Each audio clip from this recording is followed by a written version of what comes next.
एक बार की बात है, एक लड़का होता है। उसे पढ़ने लिखने का बहुत शौक होता है और वह बड़ा मेधावी भी होता है। अपने स्कूल की फीस भरने के लिए वह घर घर जाकर सामान बेचा करता था, क्योंकि उसके पास पैसे की कमी थी। एक दिन इस लड़के का कुछ भी सामान नहीं बिका था और इसे भूख भी बहुत लगी थी, तो ये सोचता है अगले घर जाकर कुछ खाने को मांग लूंगा। ऐसा सोचकर यह अगले घर का दरवाजा खटखटाता है। एक लड़की दरवाजा खोलती है। उसे देखकर यह लड़का घबरा जाता है और उससे कहता है, क्या मुझे एक गिलास पानी मिल सकता है? लड़के को देखकर लड़की को लगता है कि शायद इसे भूख लगी है। वह जाती है और उसके लिए एक गिलास दूध ले आती है। लड़का दूध का गिलास देखकर थोड़ा आश्चर्यचकित हो जाता है, लेकिन भूख इतनी लगी होती है कि वह झटपट में दूध का गिलास पी जाता है। वह उस लड़की से कहता है, मैं आपको इस दूध के पैसे नहीं दे पाऊंगा। तो ये लड़की कहती है, मुझे पैसे चाहिए भी नहीं। मुझे लगा आपको भूख लगी है और मेरी माँ ने मुझे सिखाया है कि हमें हमेशा दूसरों की सहायता करनी चाहिए। लड़का उस लड़की से धन्यवाद करता है और वहां से चला जाता है।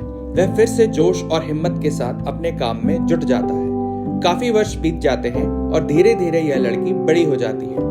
बड़े होने पर इसे एक गंभीर बीमारी हो जाती है और इसे अस्पताल में एडमिट करवाना पड़ता है। डॉक्टर इसकी बीमारी का इलाज शुरू कर देते हैं, लेकिन क्योंकि बीमारी गंभीर होती है तो वे सोचते हैं उन्हें हेड डॉक्टर से भी कंसल्ट कर लेना चाहिए और वे इस डॉक्टर से लड़की का केस डिस्कस करने जाते हैं। हेड डॉक्टर जब इस लड़की की फाइल देखता है तो वह तुरंत अपनी कुर्सी से खड़ा हो जाता है और कहता है, इस लड़के का इलाज मैं स्वयं करूंगा और अगर ऑपरेशन की जरूरत पड़े तो वो भी मैं ही करूंगा। हेड डॉक्टर लड़की का इलाज शुरू कर देता है और पूरी मेहनत और लगन से उसकी जान बचा लेता है।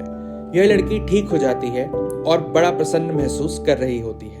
इतने में अस्पताल वाले उसे इलाज का खर्चा भेज देते हैं। बिल देखकर लड़की सोचती है, बीमारी से भले ही बच गई हूँ, लेकिन इसका खर्चा मुझे अवश्य ही मार देगा।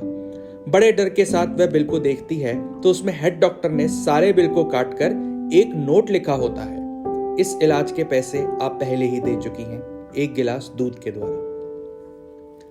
लड़की जब यह पढ़ती है तो बड़ा भावपूर्ण हो जाती है। उसकी आंखों में आंसू आ जाते हैं।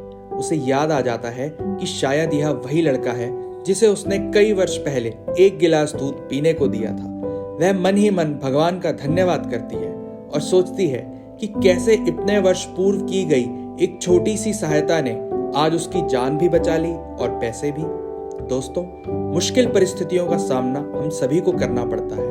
ऐसी परिस्थितियां कभी किसी बीमारी के रूप में, आर्थिक तंगी के रूप में या किसी के साथ अनबन के रूप में कभी भी हमारे सामने आ जाती हैं। इन स्थितियों में हम काफी बार बड़ा असहाय महसूस करते हैं और हमें समझ नहीं आता कि हम क्या करें। लेकिन जो लोग दूसरों की सहायता करते हैं अथवा जिनकी दूसरों की सहायता करने की आदत होती है, उन्हें मुश्किल स्थितियों में किसी न किसी रूप में कहीं ना कहीं से सहायता अवश्य मिल जाती है। दूसरों पे किया हुआ उपकार सबसे बड़ा धन होता है, क्योंकि अपना धन संपत्ति, अपने रिश्ते नाते काफी बार हमारे काम नहीं आ पाते हैं, लेकिन दूसरों पे किया हुआ उपकार ऐसे समय में हमारे काम आता है जब हमें कोई आशा की किरण नजर नहीं आ रही होती। इसलिए जितना हो सके, जैसे हो सके, जहां हो सके, यदि आपको किसी की कुछ सहायता करने का अवसर मिले तो उसे हाथ से जाने ना दे। खूब बढ़ चढ़ के समाज की और इस संसार की सहायता एवं सेवा करें। ऐसा करने से न केवल आपके मन को शांति एवं जीवन की सार्थकता का बोध होगा, अपितु यह ब्रह्मांड भी मुश्किल समय में किसी न किसी रूप में आपको सहायता अवश्य भेज देगा।